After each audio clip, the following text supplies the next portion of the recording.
Most people think classic cars are completely out of reach now, like you need deep pockets, a six-figure auction budget, or a personal connection to Jay Leno just to get behind the wheel of something vintage, but that's not the case, not yet anyway. There are still some hidden gems out there. Classic cars that are surprisingly affordable right now, but trust me, they won't stay that way for long. In today's video, I'm breaking down 9 classic cars you can actually snag for a good price today, before they blow up in value and everyone wishes they had grabbed one sooner. Let's get into it. Kicking things off at number 9, we got the 1970 to 1977 Ford Maverick. This car doesn't get the love it deserves yet.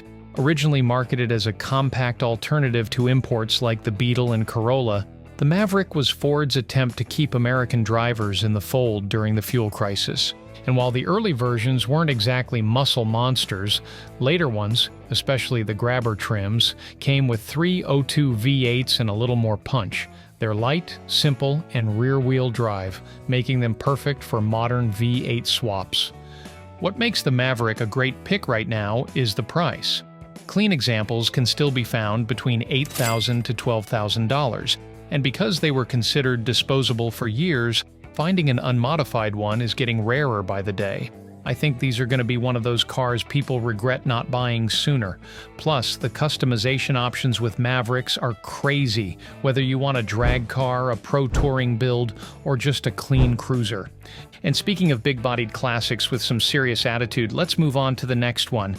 At number 8, we got the 1978 to 1988 Chevrolet Monte Carlo SS. This thing just oozes street presence. Long hood, sharp angles, that signature G-body stance. It's a car that looks fast even when it's parked.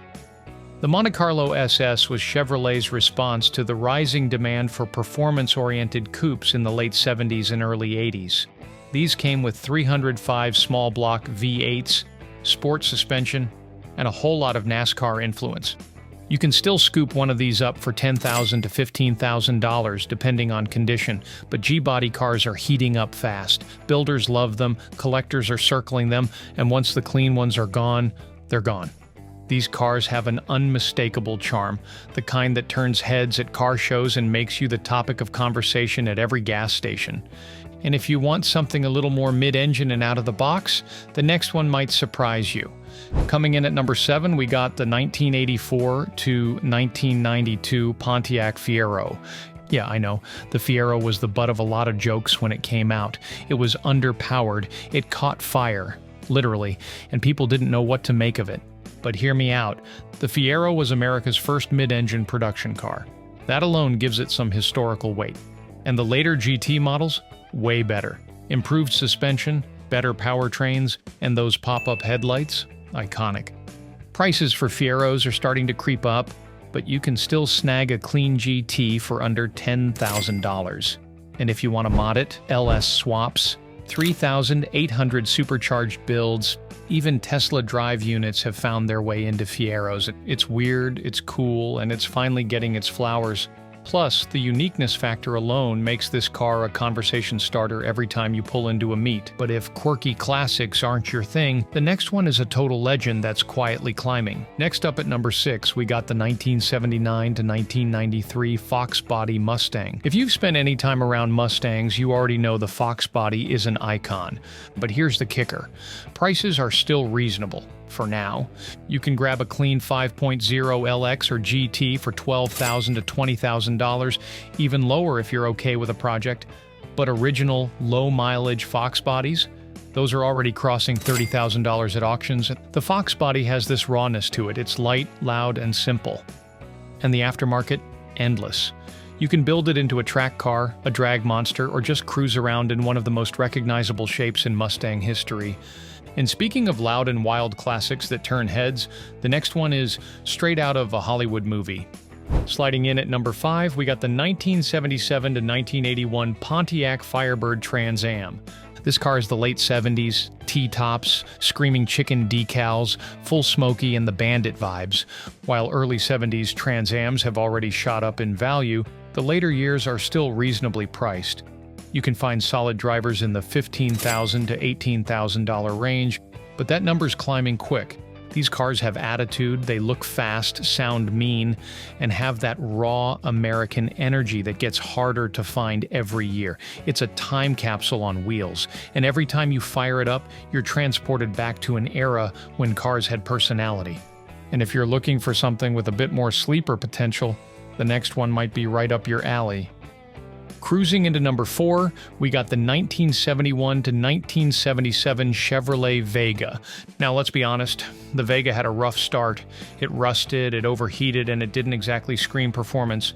But the bones are solid, rear-wheel drive, lightweight, and it's just begging for a V8 swap.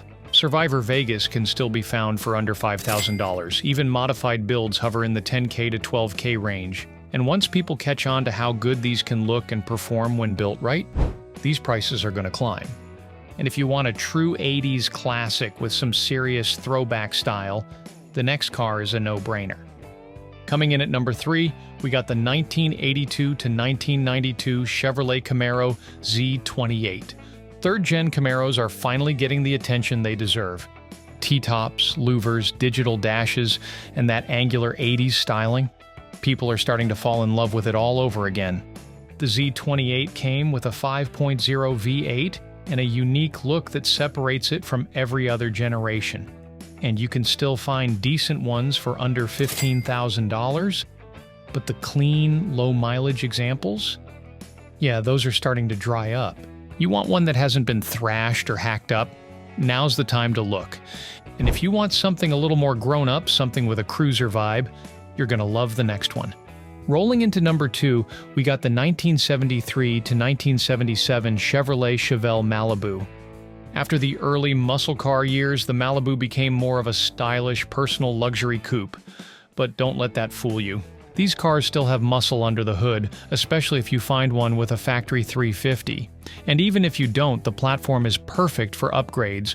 Driver-quality Malibus are still out there for $12,000 to $18,000, and with early Chevelles now selling for massive money, these mid-70s models are the next to pop. Owning a Malibu today means you get all the muscle car vibes without paying the crazy money you'd shell out for a big block Chevelle SS. And now to wrap this list up, we're ending with something you might not expect, but trust me, it belongs here.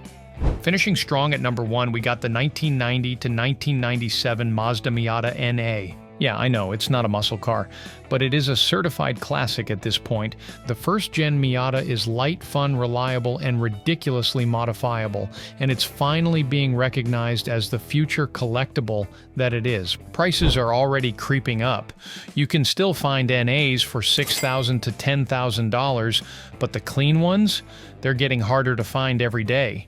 Plus, let's be honest, owning a Miata is just fun.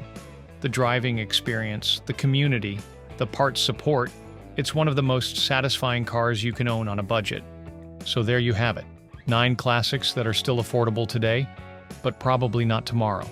Which one would you snatch up? The Maverick? The Z28? Maybe you're feeling bold and going Fiero or Vega? Drop your pick in the comments and let me know if there's a classic I missed that you think should be on this list. And if you made it this far, hit that like button and subscribe for more underrated muscle, future classics, and straight-up hidden gems. Anywho, catch you guys in the next one. Take care.